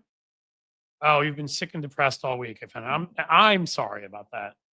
I haven't been sick. I definitely, after the election, I think the only thing I could call it now is I was going through depression. Yeah, like the legit. Have never had it that I'm aware of before. So I didn't know that's what it was. But the way depression has been described to me and what I was going through there for at least a couple weeks, and it put me in a sort of place where that's one of the reasons I took a vacation. I was able to go to France, and it was one of the best times of my life. And I was back seeing, folks I cared about, and that helped for a while. But then again, like the world is crazy and overwhelming. There's health issues in my family. And so that's why I had to lessen the load to get the stuff done I need to get done. But Penny is struggling. A lot of us are. Yeah, I know, Matthew. And I'm sorry, Penny, if you're struggling. It is tough. It's why I tried to give, and I try to give in general, look, we have to share news, and sometimes it's bad. But honestly, I felt a lot better about the Democrats since yesterday. It was that really was a like tour de force of Democratic voices speaking in unison. And now some other people In fact, one of the ones that pissed me off. Which rep is he? You know, the one from Northern California, former tech dude, Ro Khanna, who was one of the ones who right after the election was like, well, you know, Elon's a tech guy and he's built this amazing thing and we should meet with him. And I was like, what the hell are you doing? Elon Musk just spent time endorsing Nazis and supporting Trump with hundreds of millions in lies and the Twitter algorithm. And it seems he got the message because now he was out there yesterday, ripping the crap out of Elon. So that's what that does. When your party speaks in unison and they come out and they start saying, no, this isn't somebody we're going to appease. This isn't somebody we're going to play nice with. He is the enemy, and he is. And I don't like to speak about people that way, but he is. He's an enemy of democracy. He's in China with China and Russia. He's an enemy of our freedom. He's an enemy of privacy. What do you want me to say? He's an utterly terrible human being who should be arrested and perhaps deported. One or the other, in one order or another. Ro Khanna kisses Musk's rear, is tired. Yeah, I mean, he was doing it afterwards. But you know what? I don't care whether Ro Khanna means it or not, and I don't have to trust or believe in Ro Khanna, which I don't after that. All I have to do is yesterday, he was ripping into him, which means the pressure worked. That's what we need. The results matter. Even if you don't like him personally, and I don't like him personally, we got him to where we need him to be. Because he knows in that district he's in, he will lose in a primary if he's on the wrong side of that. So good. Elon has never built anything in his life. No, Elon likes to go and find other people's ideas and then build things that blow up.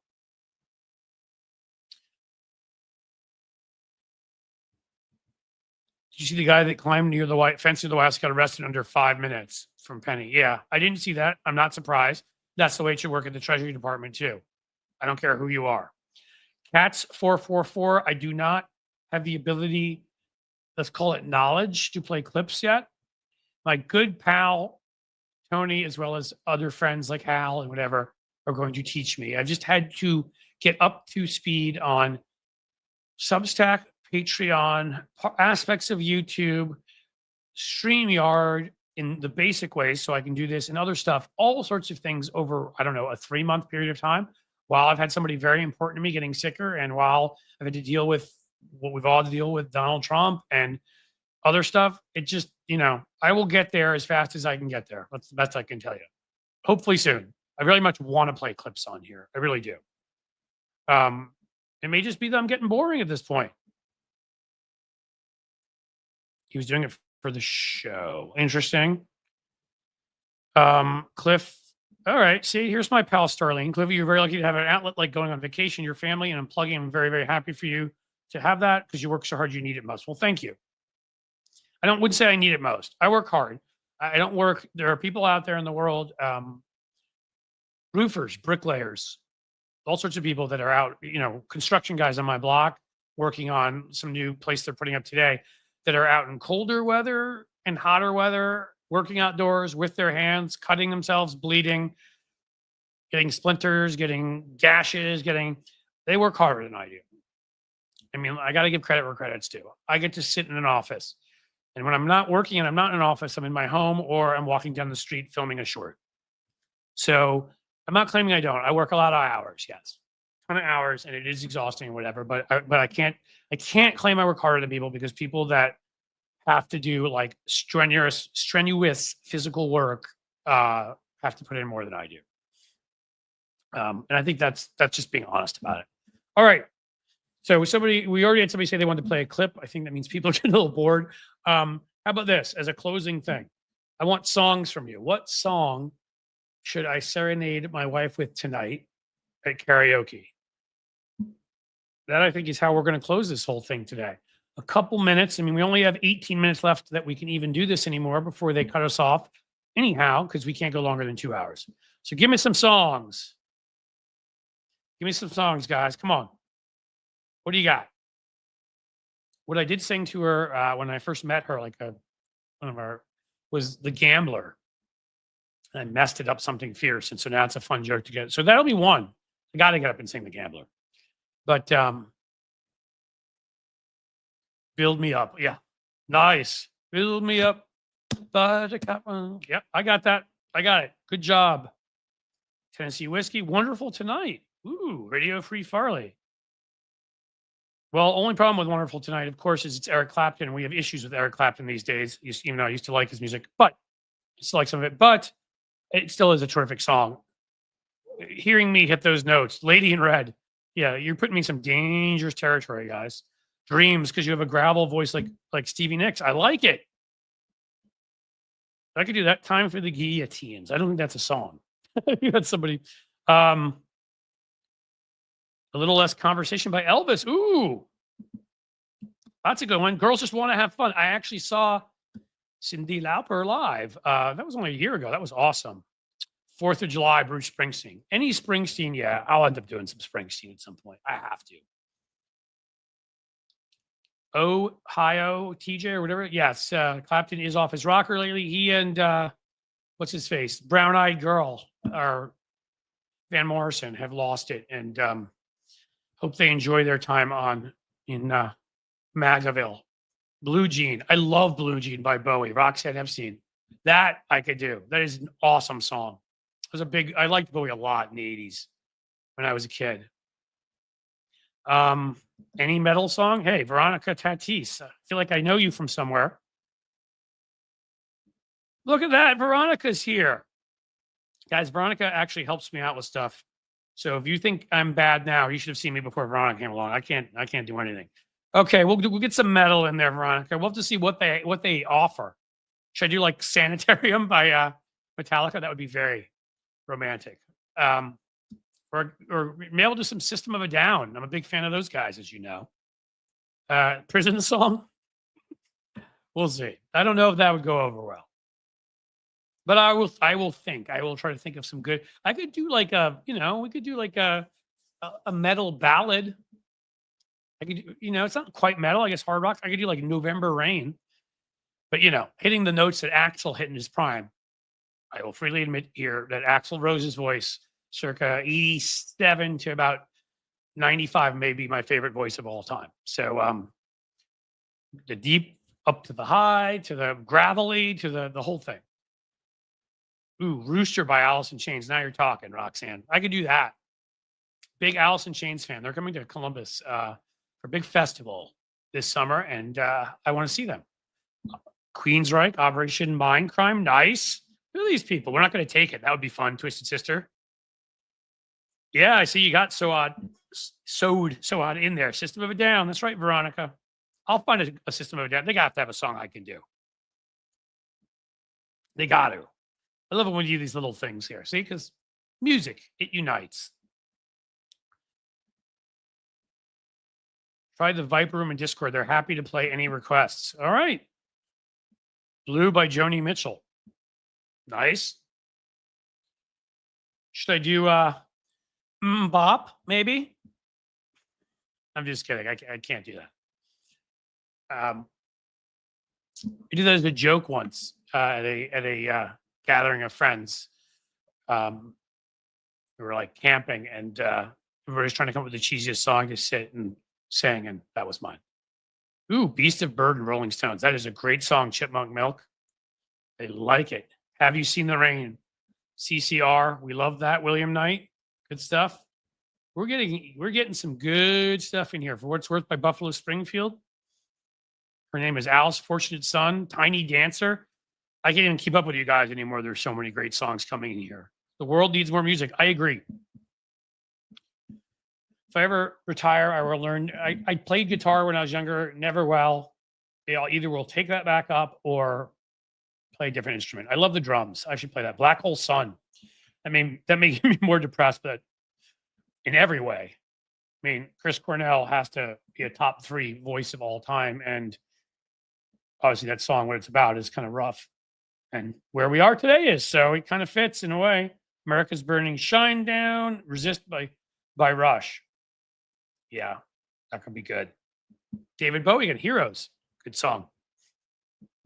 Is that the one? Maybe I was at the concert, Springsteen in Pittsburgh. And whenever it's after the day, somebody he knew and is been big in music passes away. he plays a tribute. Like he played, I remember Purple Rain for Prince. When we saw him, no, so it wasn't Heroes. It was Rebel Rebel. That's what it was. It was the day after Bowie died. It sucked. So I mean, we're going back like a decade ago now, and we saw Springsteen in Pittsburgh, and he did Rebel Rebel, America by Ramstein. There you go. A Called Arms, Mike and the Mechanics. Ooh, now we're going back. Yes, William Knight, American Idiot. You know, there. If you go to my YouTube, there is when I went to see Green Day here. I played the whole album, and the part, of course, that got changed from I'm not a part of the redneck agenda to I'm not a part of the MAGA agenda, which we knew was coming because they had done it over New Year's, and this was this past summer. 6 months later, I made sure that I had my video going, and like the entire crowd around us cheered. Like everybody went nuts, which sadly I thought at the time, hey, you know, there at some of these kinds of concerts, you do get a lot of white dudes who might think might be Trumpers, but maybe we'll win. But it was a cool moment. I made it into a short. You can find it up on the YouTube. Elton John, David Bowie, Billy Joel. No, they're all great.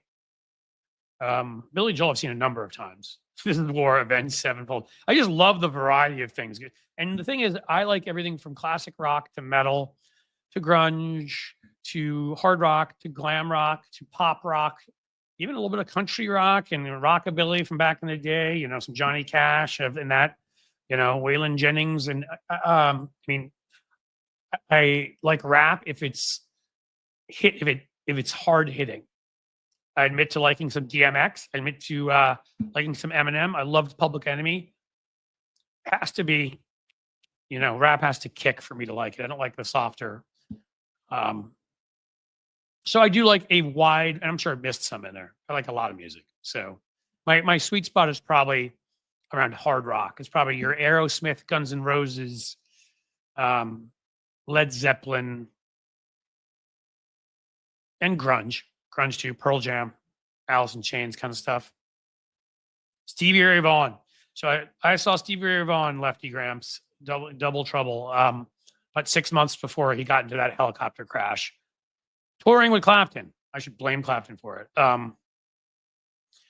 And you know, I'm glad I got a chance to see him before he passed away. It was it's amazing to me now. It's at Madison Square Garden, and it was they called it the Monsters of Guitar tour. And it was him and Jeff Beck, and they're both gone now, which is depressing. All right. Well, listen, guys, I'm even being texted at this point. I think you guys have given me a lot of great ideas, all blues based about the music I like. Yes, there is a connection. Radio Free Farley. Is that my Mike Farley? Is that my boy, my friend? If it is, whoever it is, I'm glad you're here. But if it's Mike, thanks, my man. Yes. Of course, Roger now saw Jeff Beck. Yeah, I can sit here. You guys will keep going. We'll do some music stuff more. It seems like everybody gets into that here. I don't know if you're as into movies. I did that movie one that time where I had a reviewer, Zaki Hassan, on. We got into Gladiator and some of the other things I love, some of the Godfather movies, and you know, Apocalypse Now and that stuff. I don't know if you're as into that or good streaming series. You probably know if you caught me on Tony's that I love Ozark. I loved obviously Breaking Bad. Goes without saying.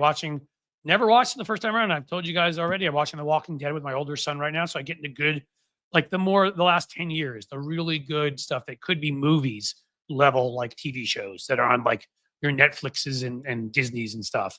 So, you know, a lot of other interests. Love cats. You guys know that. I even put a cat in one of my last, you may have seen one of my cats covering his face looking at Elon. So Elon was in one of the thumbnails. So we can bring all that stuff here. Yeah, Kent, you're right. This chat will say they know some shite. They do. They know what it is they speak of. Listen, thank you all for being here. You're awesome. Can I do as my last ask? Can I do the who's coming with me? Come on. Gotta go. Who's coming with me? Only is a 99-cent super. Oh, Sheldon Hughes, always in one of the key spots in my order. I love the music talk. All right. Well, you know what, Sheldon, with how much you support me and you support this channel and everything I do, you like the music talk a lot. We're doing it a lot because I love it too. And you are so kind and make it so. Again, those kinds of moments, guys, make it so that you know, I can do this stuff. Grace Gracie, I'm a female Chris Cornell. Well, send us in a song. If you'll allow me to play it, I'll play it. See, once I learn how to put video up here too, I'm going to learn the audio, the video, the audio, the images, the whole thing. It really is the next thing. Like Tony and I were supposed to do that this past weekend. So I'd learned the video part of this, and this past weekend turned into some kind of show. And so I wasn't able to do it, but we'll get there. And then I can, then we can put some videos up. Who knows? We can do a lot with music. I've told you guys too, that I have 2 friends who have already agreed to come on. Actually 3, because if that was my friend Mike Farley who's in here, he had a very popular band in Cleveland, where they're based in Cleveland, but they had a record deal, number of songs out there. He's on, was it Mike Farley Group? He does rock PR right now. Anybody needs some of that? So we're going to have him on here talking about that. But also the jokes with Veronica about System of a Down. I did some work. We're trying to prevent some like killings and cleansing in this Armenian section that was surrounded by Azerbaijan.